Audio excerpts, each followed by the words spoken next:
Now, if you're lucky enough to have one of these bad boys growing in your yard like we do, you, my friend, are laughing. It's a Backhousia citriodora, commonly known as lemon myrtle.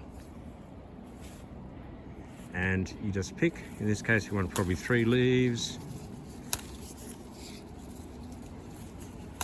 And away you go. If you're in doubt, just grab one, crush it up, and smell it, and it should smell a lot like lemongrass. You have to be careful because there's a lot of trees and plants out there that are poisonous. So if you're not sure, seek help off a botanist or horticulturalist. Okay, today we're going to do Skippy fillets with greens and magic mash. For the uninitiated, Skippy refers to some prehistoric children's show about a pet kangaroo called Skippy, the bush kangaroo. And it's just become part of colloquial terms for kangaroo. So the fillet is one of the nicest cuts out of it. Though all parts of kangaroo can be cooked deliciously, this is particularly good for this one. So we pop it in a bag. We've got to give it a bit of a marination. Pop in our 3 lemon myrtle leaves, about the juice of 2 or 3 oranges, 1/4 cup of dear old Maggie Beers, she's a legend, natural bone broth, and about 1/4 cup of some low-key like Pinot Noir red. Okay? Shit, a brick. I'm guessing we didn't need all that.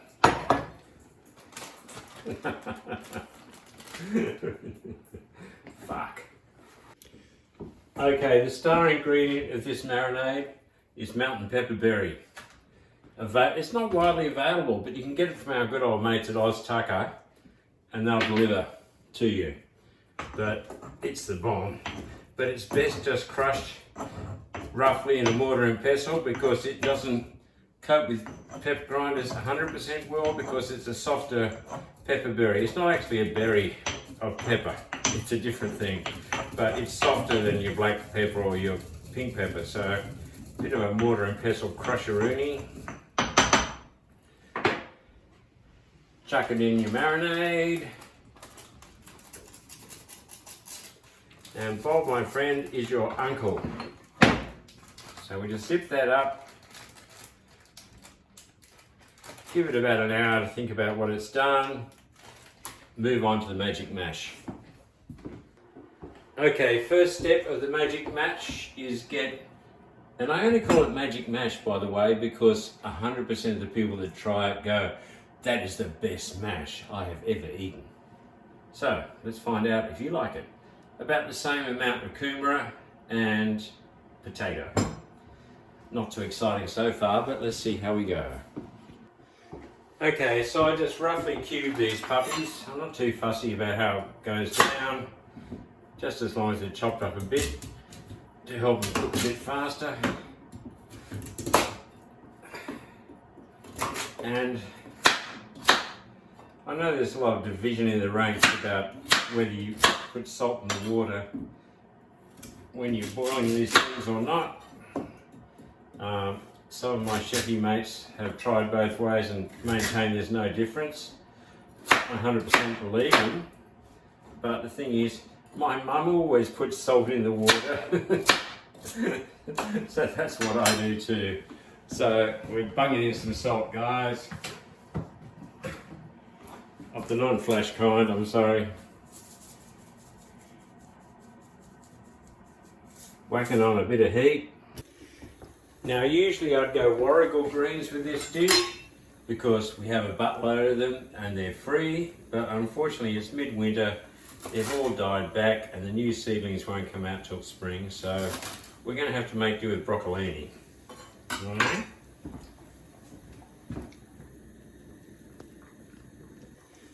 Okay, so when your spuds pierce easily, it's time to turn the heat off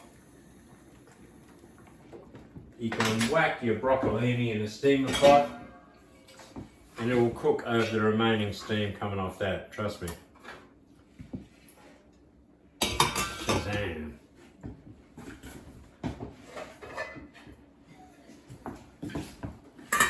And while that's doing its thing, we get our cast iron, well seasoned, heavy as all shit pan, which we love. And if you're lucky enough to get this stuff, garlic and chili infused olive oil is the bomb. Anyway, whack some oil in. Sorry, Charlie was the name of my favourite dog.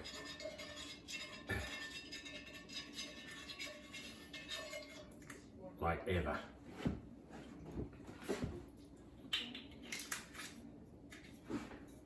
Bring that up to at least a little bit of heat. That's about 2/3 of the wok burner, and we wait till the oil starts to flow fluidly. Screech, screech. Okay, once the oil starts to flow freely,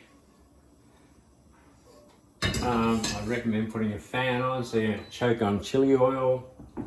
And then we get our little Skippy fillets.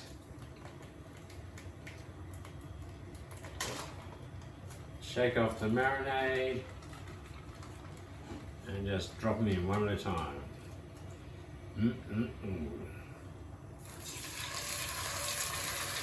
Not bad.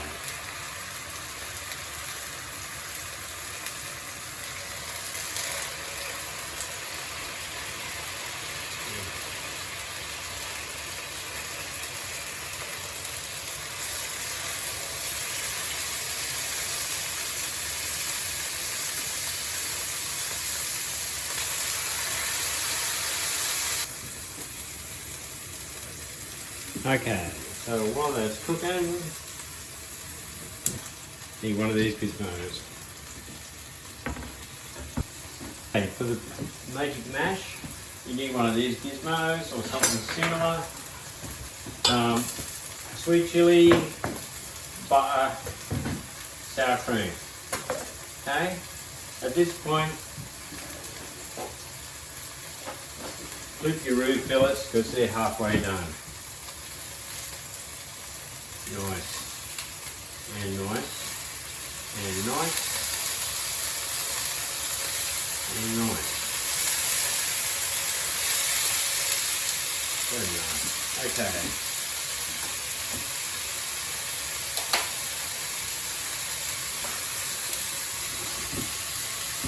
So a slug of butter, just to get the juices flowing. A decent slug of sour cream.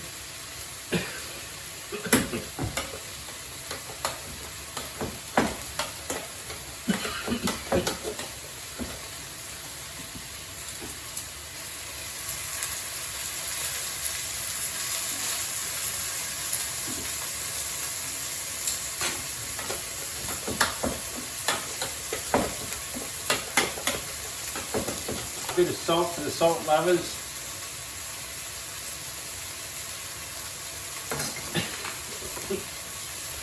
And as much cracked pepper as you could be asked chucking in, man, because this stuff chews it up.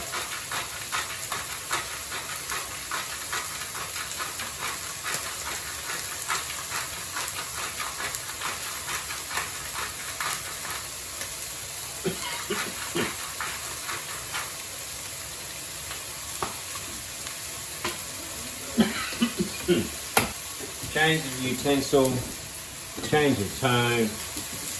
Now we chuck in some sweet chili, like about, I don't know, a few cloves,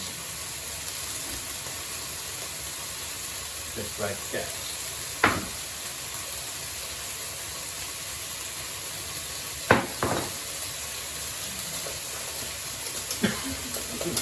And whisk it like you mean it. You got to take time out to rescue these puppies. Soz. Okay. 1, 2, 3, delicious 4. Thank you. And while everyone's thinking about what they've done, we're just going to chuck in the marinade. And trust me, I've got a little surprise.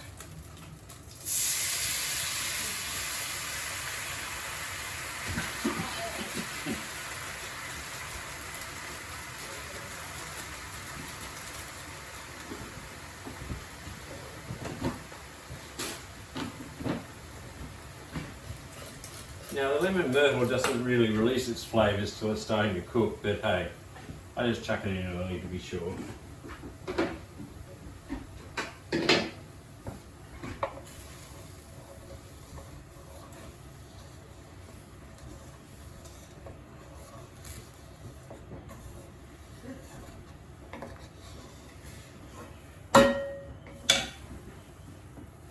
Okay.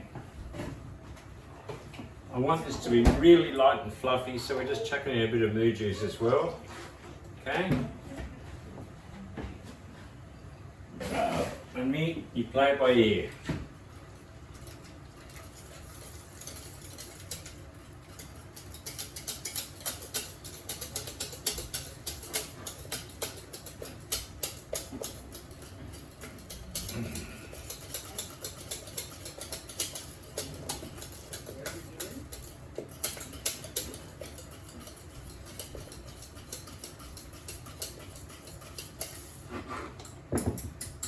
Sensational, boys. I'm pretty chuffed with that. Yeah. Back in the fridge.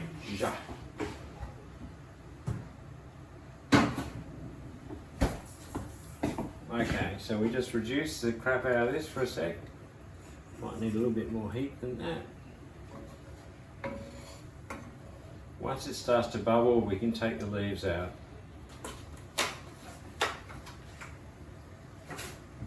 And the secret ingredient, 4 raspberries. Who would have thunk it? But it works.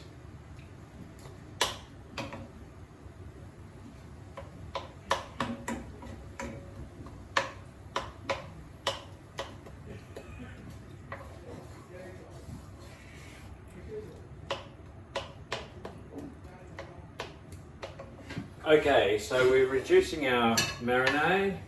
We're just chucking in a tiny bit of corn flour, because we can, that's right.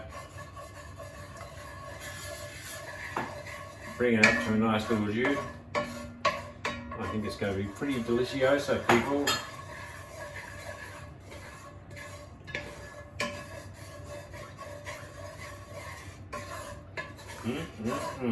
Okay. I'll put a bit of heat onto that. We're going to plate up our magic mash.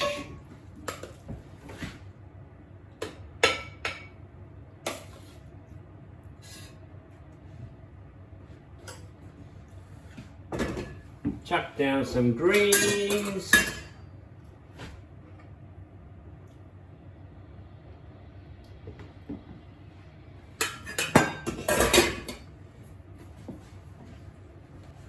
And crack out some quality roux fillet. I'm sorry, I know this looks more like carnage than cheffery, but anyway, pop those puppies up in the plate.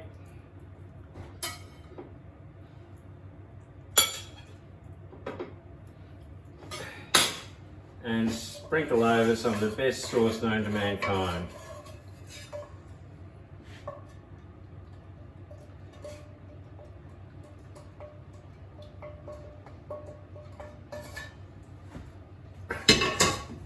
Enjoy.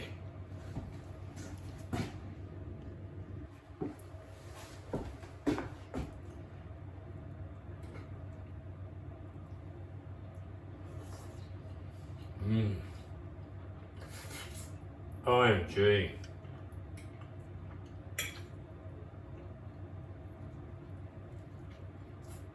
I need a private moment. That is insanely good.